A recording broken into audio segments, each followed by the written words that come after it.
comfortably in a very polite way.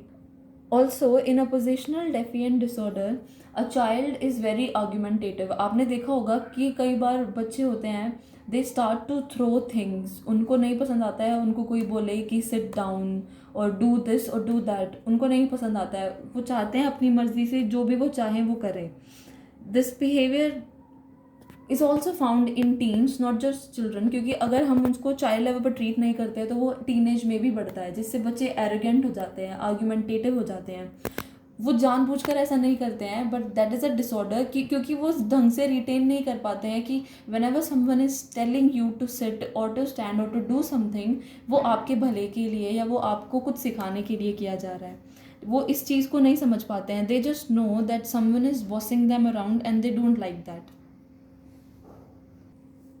Also, in oppositional defiant disorder, children start to be in failing responsibilities.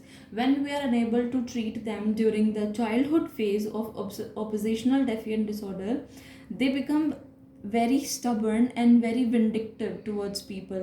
जिससे उनको होता है कि उनको बदला लेना है लोगों से. वो रिस्पॉन्सिबिलिटीज़ लेना पसंद नहीं करते हैं. वो डेलिबरेटली अपनी लिमिट्स को एक्सपीरियंस करना चाहते हैं, एक्सपोज करना चाहते हैं. किसी भी तरीके का बहुत ही एग्जॉटिक बिहेवियर उनके लिए एक आदत बन जाती है.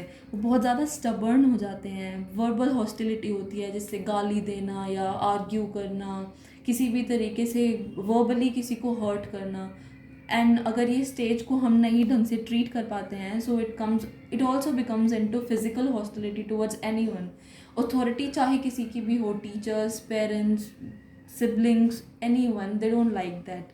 Oppositional defiant disorder is very important to be treated, जिससे ताकि बच्चा आगे बढ़े जिससे वो रिस्पॉन्सिबिलिटीज़ लेना शुरू करे, स्टबर्न ना रहे, समझ में आए कि उसके फ़ायदे के लिए उसको बताया जाता है. One of our next disorders is OCD, obsessive compulsive disorder. इससे भी हम नाम से समझ सकते हैं कि ऑब्सेसिव में को हम समझ सकते हैं फ्रॉम ऑब्सेशन, कंपल्सिव को हम समझ सकते हैं कंपल्शन से. अब किसी भी चीज़ का अगर कोई ऑब्सेशन हो जाता है तो हम उस चीज़ को छोड़ना पसंद नहीं करते. That is being obsessed with something. And compulsive से हम समझ सकते हैं कंपल्शन. एक तो एक चीज़ से ऑब्सेस्ड हो जाना एंड उसके बाद कंपल्शन फील करना उस चीज़ को बार बार करने के लिए, उसको बोलते हैं ऑब्सेसिव कंपल्सिव डिसऑर्डर. जैसे आपने देखा होगा कुछ लोगों को आदत होती है बार बार हाथ धोने की या बार बार किसी भी चीज़ को काउंट करके रखने की. कुछ लोगों को आदत होती है बार बार उठकर जाकर देख के आने की कि उन्होंने दरवाज़ा बंद किया है या नहीं किया है, जिससे उनके दिमाग में एक कांस्टेंट थ्रेट रहता है किसी चीज़ का कि क्या ये चीज़ ढंग से हुई है या नहीं हुई है, या ये चीज़ गलत तो नहीं हो गई है. जब भी हम किसी चीज़ को बार बार रिपीट करते हैं, एक रिपीटेशन ऑफ बिहेवियर्स होता है जिससे हमें एक ऑब्सेशन और कंपल्शन फील होता है. So that comes under obsessive compulsive disorder. It is a mental disorder where people feel the need to check things repeatedly, perform certain routines repeatedly, या किसी भी तरीके का रिचुअल होता है, और have a certain thought, एक चीज़ जो बार बार दिमाग में आती रहती है, एक बार, दो बार, तीन बार, चार बार. उससे क्या होता है, हम बार बार एक चीज़ को करने के लिए खुद को बंधा हुआ फील करते हैं. That comes under obsessive compulsive disorder.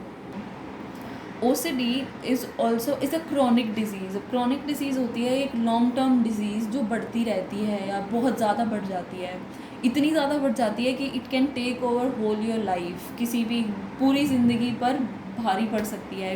It can hurt your relationships, it can hurt family relationships, it can hurt social relationships and limit your ability to work or to go to school. जैसे हम अगर बार बार यही feel करते रहेंगे कि क्या हमने दरवाज़ा बंद किया था, तो हम बार बार जाकर वही चेक करते रहेंगे.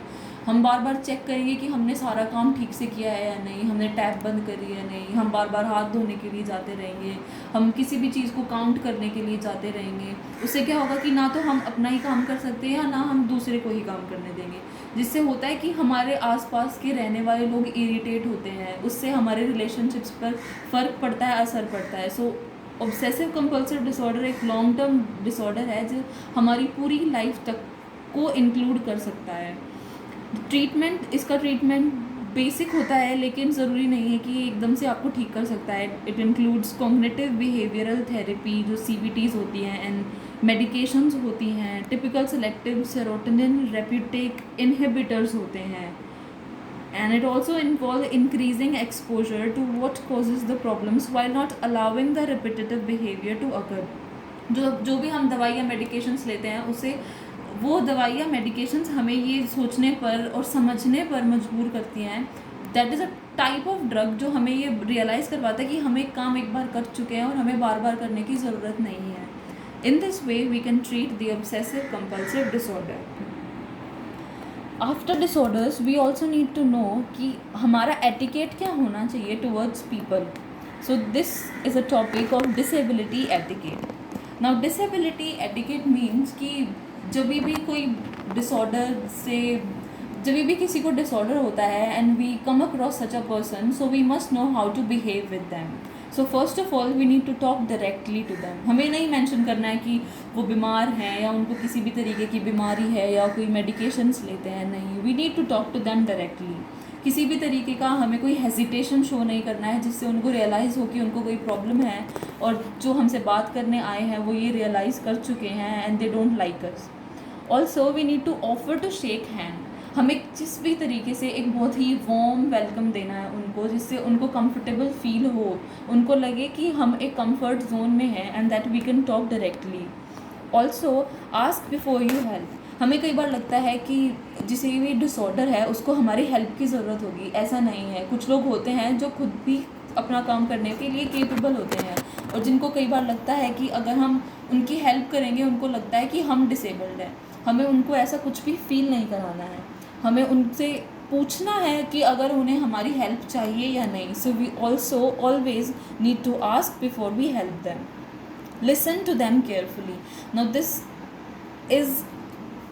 this is a pointer we need to learn whole our lives, that we need to listen to anyone carefully, but these people need one listener who would listen to them carefully and do as they want, so that they can be happy and comfortable, and they would know that even in a disorder or in a disability someone is there to listen to them. After that we need to offer to help and assist. सबसे पहले हमें offer करना है उनको our help and assistance. उनको कुछ भी देर के लिए अकेला फील नहीं होना चाहिए कि वो अपनी प्रॉब्लम में, अपने डिसऑर्डर या डिसेबिलिटी में अकेले हैं कहीं भी, सो दैट उनकी जो भी प्रॉब्लम्स हैं वो आसान हो सके, या जो भी प्रॉब्लम्स है they might get some strength to deal with them.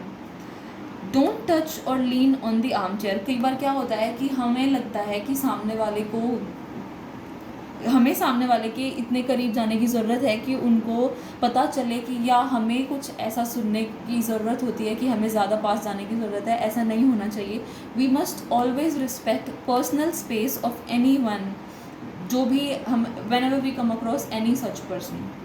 In the end we can only say that disability etiquette is one of the basic treatment we can give to anyone who is suffering from such disability or disorder, so that whenever we are trying to communicate with them we make them feel okay, we make them feel at home, so that they come out of their comfort zone and they feel that they are in a place where they are safe, secure, and where they can also live with their disability.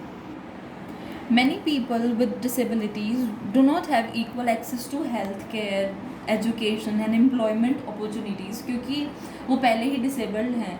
So while we are following our disability etiquette, we must know कि उन लोगों के पास already एक health care, education and employment opportunity नहीं है. तो जब भी हम ये फॉलो करें, ये ध्यान रखेंगे, तो हमें लगेगा, उनको भी लगेगा कि एक चीज़ ना होते हुए हमारे पास दूसरी चीज़ है. So while we can't give them a proper health care and education system, we do can give them a proper social environment जिसमें उनको अलग फील नहीं होगा. उनको फील होगा कि they are also among us, they can also do things which people without disorders can do.